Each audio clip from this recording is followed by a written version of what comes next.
Bersemangat tanpa ragu-ragu, kami terus GPIB. Berkembang tumbuh di dalam Kristus dengan dasar iman teguh. Di kota dan yang ada di desa, terus satu adanya. Terus maju dan berkarya untuk bina bangsa dan negara. Bersyukurlah selalu, berdoa dalam suka dan duka. Hormat patuh pada ayah bunda, cinta pada sesama. Siapkan diri sedari dini, wahai teruna GPIB. Sok-sok masa depanmu sendiri, Kristuslah penolong sejati. Teruna harapan negeri. Selamat pagi kakak-kakak layan dan teman-teman yang ada di rumah. Kita mengucap syukur pada pagi hari ini karena masih bertemu di ibadah Pelkat PT. Mari kita mulai ibadah, tapi sebelum itu mari kita satu dalam doa. Tuhan Yesus yang baik, kami mau mengucap syukur untuk menyertai Tuhan dalam kehidupan kami. Pada hari ini, kami anak-anak Tuhan akan melaksanakan ibadah Pelkat PT. Tuhan serta ibadah ini sekalipun kami di rumah masing-masing. Dengarlah permohonan kami. Amin. Mari kita bernyanyi dari kita Lakti 12, masuklah semua menghadap Tuhan.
Halo adik-adik, apa kabar semuanya? Kita berjumpa kembali dalam ibadah hari Minggu Persekutuan Teruna. Hari ini tanggal 11 Oktober 2020. Kita akan mempersiapkan Alkitab kita. Bacanya dari Hosea 6 ayat 1 sampai dengan 3. Ya, silakan adik-adik dipersiapkan Alkitabnya dari Hosea 6 ayat 1 sampai dengan 3. Sebelumnya, mari kita berdoa. Bapa di surga, terima kasih Tuhan, kami mengucap syukur untuk hari ini. Bapa, kami akan mendengar sedikit dari firman-Mu, Tuhan, yang mau urapi kami, Tuhan. Hamba-Mu sebagai pelayan firman dan juga adik-adik kami yang mendengarkan khotbah ini melalui media YouTube. Tuhan mau bekerja, Tuhan, lewat media-media yang kami pakai. Biarlah firman-Mu akan menjangkau kami semua, Tuhan, menuntun kami, memulihkan kami, bahkan membangkitkan kami dari segala keraguan kami, segala ketakutan kami. Lewat firman-Mu, Tuhan, kami akan mendapatkan kekuatan baru. Terima kasih Tuhan, berbicaralah pada kami Bapa di surga, kami siap mendengar. Di dalam nama-Mu Tuhan Yesus Kristus, kami berdoa dan mengucap syukur. Haleluya, amin. Mari adik-adik, sudah dipersiapkan Alkitabnya? Ya, kita akan membaca firman Tuhan dari Hosea 6 ayat 1 sampai dengan 3. Jika belum, pause dulu videonya. Ya sudah, kita akan membaca firman Tuhan. Hosea 6 ayat 1 dan 3. Mari kita berbalik kepada Tuhan, sebab Dialah yang telah menerkam dan yang akan menyembuhkan kita, yang telah memukul dan yang akan membalut kita. Ia akan menghidupkan kita sesudah 2 hari.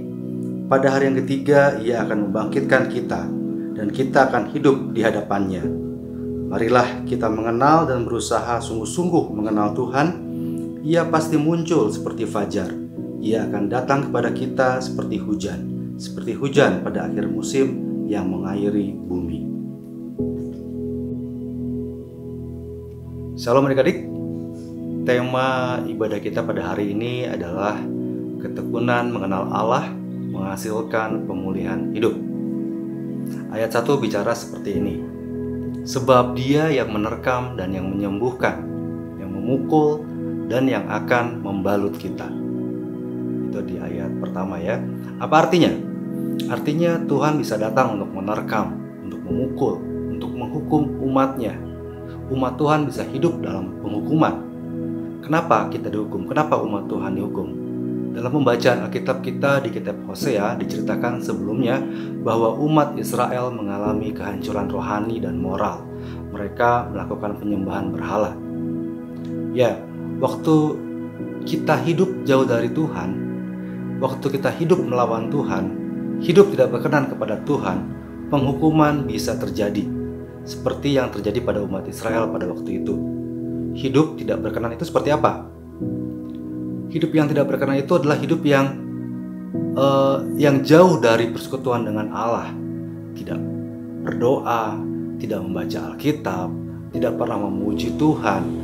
Lebih lagi hidup dalam kecemaran dan hawa nafsu, pornografi, berbohong, fitnah, mencuri, pemarah, mulut berkata kotor, tidak peduli orang lain, bahkan membenci orang lain.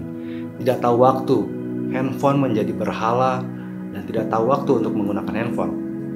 Jauhkan semua itu. Puji Tuhan, firman Tuhan tidak berhenti di situ saja.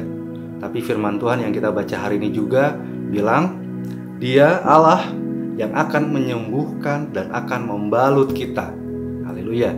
Kalau tubuh jasmani kita sakit, tentu kita mau sembuh, bukan? Kita akan makan obat, kita akan istirahat, makan yang banyak. Kalau tidak sembuh juga kita akan ke dokter atau ke rumah sakit. Kalau kita jatuh dan kaki kita terluka, kita akan membersihkannya dengan air, memberikan obat. Kalau perlu dibalut kain kasa supaya tidak infeksi, kan ya? Begitu juga tubuh rohani kita memerlukan pengobatan, memerlukan pemulihan supaya sehat kembali. Dengan cara apa? Ya tentu dengan kita datang kepada Tuhan. Seperti tema kita bilang, ketekunan mengenal Allah menghasilkan pemulihan hidup. Mari bertekun mencari Tuhan. Bertekun untuk mengenal Tuhan. Seperti pada ayat 3 bilang, mari kita mengenal dan berusaha sungguh-sungguh mengenal Tuhan. Ia pasti muncul seperti fajar. Ia akan datang kepada kita seperti hujan pada akhir musim yang mengairi bumi. Dibilang seperti fajar pagi hari. Seperti fajar pada pagi hari, matahari pasti akan terbit. Benar nggak? Matahari pasti akan terbit besok kan ya, pada pagi hari. Sebab itu, sepasti itu juga kalau kita mencari Tuhan. Sepasti matahari akan terbit pada besok hari. Sepasti itu juga kalau kita mencari Tuhan, berusaha mengenal Tuhan, Tuhan pasti datang untuk memulihkan kita. Amin. Kita akan menjadi manusia yang diperbaharui di dalam roh dan pikiran. Kita menjadi manusia baru yang diciptakan menurut kehendak Allah di dalam kebenaran dan kekudusan yang sesungguhnya. Berkata hal yang benar terhadap orang lain, ramah, penuh kasih, saling mengampuni sebagaimana Allah di dalam Kristus mengampuni kita. Mengenal Allah. Allah yang mana sih, Kak? Nah, ini dia. Ada banyak Allah-Allah di dunia ini. Jangan sampai kita salah mengenal Allah kita ya. Kita harus berusaha dengan sungguh-sungguh mengenal Allah di dalam Yesus Kristus. Ya, Tuhan kita Yesus Kristus. Dia adalah Allah kita. Oke, sekarang bagaimana mulainya, Kak? Bagaimana kita mau untuk mengenal Tuhan? Bagaimana caranya? Pertama yang harus kita lakukan adalah kita harus bertobat dulu. Ya, jadi semua orang, kita adalah orang berdosa. Kita harus sadari itu dulu bahwa kita adalah orang berdosa. Tidak bisa melepaskan dosa-dosa kita tanpa bantuan Tuhan. Bertobat itu seperti sedang jalan lurus, lalu kita berhenti dan berputar 180 derajat. Ya, kembali ke arah kita sebelumnya, berbalik jalan ke jalan sebelumnya. Ya, berbalik kepada Allah, kembali dari jalan kita sendiri, maunya kita sendiri, suka-sukanya kita sendiri. Sekarang kita kembali ke jalan Tuhan. Kita harus jujur sama Tuhan. Akui semua kesalahan kita. Akui kita adalah orang berdosa, mempunyai banyak kesalahan dan tidak mampu untuk keluar dari dosa. Akui semua keterikatan, ketergantungan kita. Jauh dalam lubuk hati kita yang paling dalam, kita tahu hal-hal apa saja yang salah. Akui itu semua, jangan ditutupi. Amsal 28 ayat 13 bilang gini, siapa yang menyembunyikan pelanggarannya tidak akan beruntung, tetapi siapa yang mengakuinya dan meninggalkannya akan disayangi. Ya, akui pelanggaran kita. Dan lihat, firman Tuhan bilang, siapa yang meninggalkannya akan disayangi. Wow, luar biasa itu ya. Itu satu. Kedua, bertobat itu bukan hanya cukup dengan kata-kata saja. Saya sudah bertobat. Tidak seperti itu. Tapi harus dengan segenap hati, harus dengan hati yang hancur datang sama Tuhan. Ya, tidak cukup dengan kata-kata saja. Harus sungguh-sungguh dalam hati juga kalau kita mau bertobat. Setelah itu kita harus berbalik dari jalan-jalan kita yang lama. Kalau dulu suka berbohong, berhenti. Sekarang berucap benar, berucap jujur. Kalau dulu suka mencuri, berhenti. Kalau dulu suka pornografi, berhenti. Sekarang gunakan matanya untuk melihat hal-hal yang positif. Kalau dulu melayani hawa nafsu sendiri, berhenti. Sekarang layanilah Tuhan. Firman Tuhan bilang di dalam Yoel 2 ayat 12, tetapi sekarang juga demikian firman Tuhan, berbaliklah kepadaku dengan segenap hatimu, dengan berpuasa, dengan menangis, dan dengan mengaduh. Sekarang juga, ayo bertobat. Cari Tuhan dan lihat berkat Tuhan akan menanti. Terpujilah nama Tuhan. Haleluya. Sebelum mengakhiri firman Tuhan pada hari ini, Kakak mengajak kita untuk melihat suatu video. Setelah ini, Adik silakan saksikan video tentang pertobatan. Mudah-mudahan akan memberkati kita semua. Saya pemakai narkoba dari tahun 98 sampai 2014 tuh, itu udah luar biasa tuh. Udah hampir setiap hari pakai. Hidup juga udah nggak ada artinya menurut saya. Ego yang ada, nggak pernah mikirin orang, keluarga yang penting udah saya cukupin, ya udah. Nggak ada rasa sayang, nggak ada. Itulah, narkoba ini membuat saya punya hidup sendiri, dunia sendiri. Awalnya saya lagi polisi datang, saya tahu, saya lihat CCTV. Saya nggak ada rasa takut di situ. Si polisi nanya, lu tunjukin barangnya mana, lu gua bebasin. Akhirnya saya tunjukin barangnya, tetap aja diproses. Nggak make sense banget. Ya itu mah udah jalannya Tuhan lah sepertinya ya. Berbagai macam upaya, usaha kita lakukan supaya mendapatkan hukuman yang seringan mungkin. Praknya putusan di 5 tahun 1 bulan. Pas lagi mau saya ditransfer ke rutan, wah tegang juga nih saya dengan ada si pelapor sudah ada di rutan. Pas waktu datang, wah saya ngeliat si pelapor ini dan bawa teman-temannya dia, seolah-olah kayak yang mau mukulin saya gitu. Tapi di saat saya bersamaan juga ada teman saya lagi yang baru saya kenali saat itu, dia datang malah menghampiri saya, nggak usah takut, udah kamu merangkul saya, anggap aja kita udah kenal lama nih, biar mereka lihat kalau kamu teman saya. Kenal juga enggak, tapi setidaknya saya di situ udah ada yang protek gitu. Abang saya ini yang saya baru kenal lagi pertama saya masuk, saya dikunjung hampir tiap hari lagi tuh, dekat sama kita seolah-olah kayak bodyguard saya.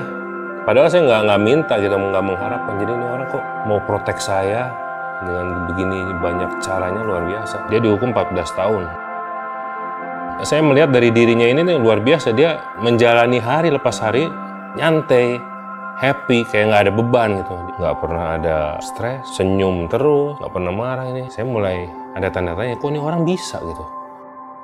Ya saat itu saya sempat nanya, bang, apa sih bang rahasianya bang yang bikin abang bisa menjalani hukuman seberat ini dengan seringan-ringannya? Ya, dia menunjukkan saya sebuah Alkitab, nah ini baca firman berat. Ya. Saya cuma masih responnya, oh oke.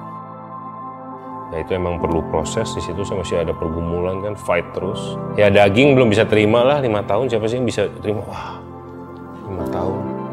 Karena saya ngerasa di penjara udah nggak bisa kemana-mana nih, ke kanan, ke kiri, depan, belakang udah mentok, saya cuma bisa berharap satu sama ke atas. Itu seperti teman saya bilang itu, baca firman. Saya mulai buka hati, saya mulai baca. Contohnya di 1 Korintus 10:13 yaitu pencobaan-pencobaan yang kita alami adalah pencobaan-pencobaan biasa yang tidak melebihi batas kemampuan manusia. Tuhan menyediakan jalan keluarnya. Itu salah satu ayat yang menguatkan saya. Di saat itulah saya bisa mulai mengenal Yesus. Parah banget. Kalau saya flashback, oh ya, masih untung saya ditangkap Tuhan. Kalau enggak, saya nggak tahu di hidup saya mau end up kayak gimana. Ya luar biasa Tuhan itu. Makanya saya sangat bersyukur Tuhan proses saya, emang caranya harus seperti ini. Sekalipun di tempat yang paling hina menurut mata dunia, di penjara, saya tetap sukacita buat saya bisa bertemu dengan Yesus. Puji Tuhan.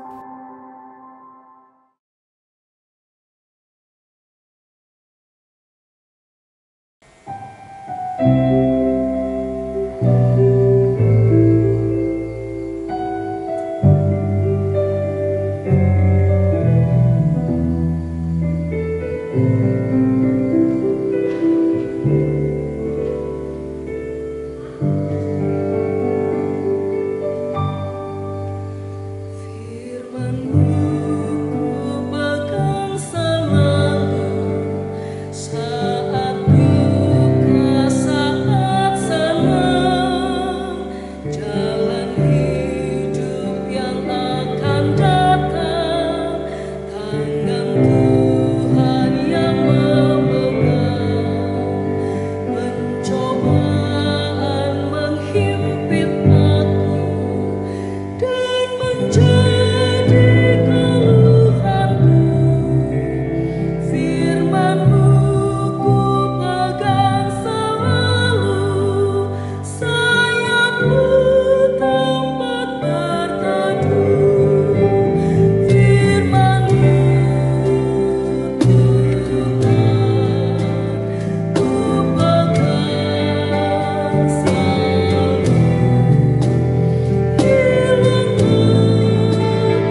Baik adik-adik, kita akan memasuki dalam doa syafaat.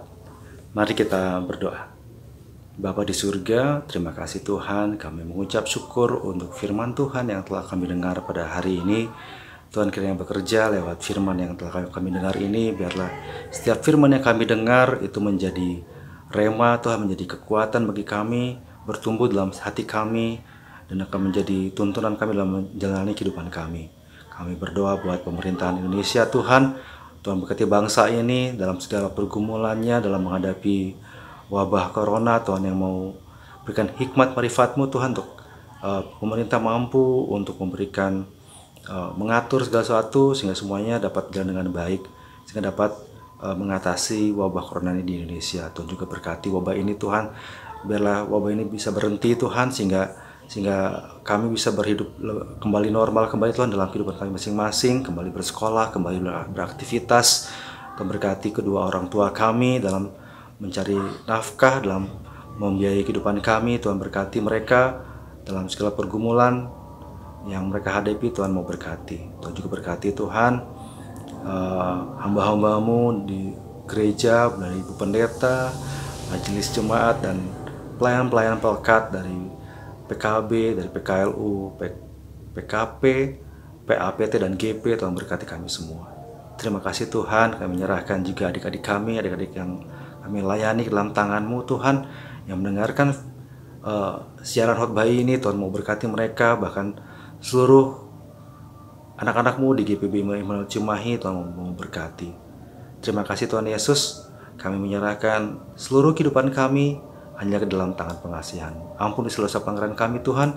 Dalam nama-Mu Tuhan Yesus kami berdoa dan mengucap syukur seperti yang telah Engkau ajarkan. Bapa kami yang di surga, dikuduskanlah nama-Mu, datanglah kerajaan-Mu, jadikanlah kehendak-Mu di bumi seperti di surga. Berikanlah kami pada hari ini makanan kami yang secukupnya, dan ampunilah kami akan kesalahan kami, seperti kami juga mengampuni orang yang bersalah kepada kami. Dan janganlah membawa kami ke dalam pencobaan, tapi lepaskanlah kami daripada yang jahat. Karena Engkaulah yang mempunyai kerajaan dan kuasa dan kemuliaan sampai selama-lamanya. Amin.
kita akan segera mengakhiri ibadah kita pada hari ini. Mari kita berdoa untuk menerima berkat dari Tuhan.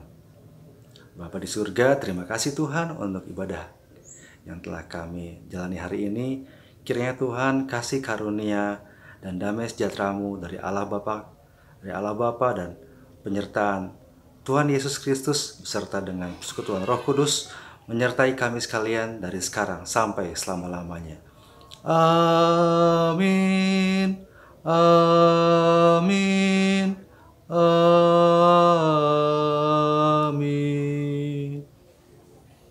Sudah selesai. Tuhan Yesus memberkati.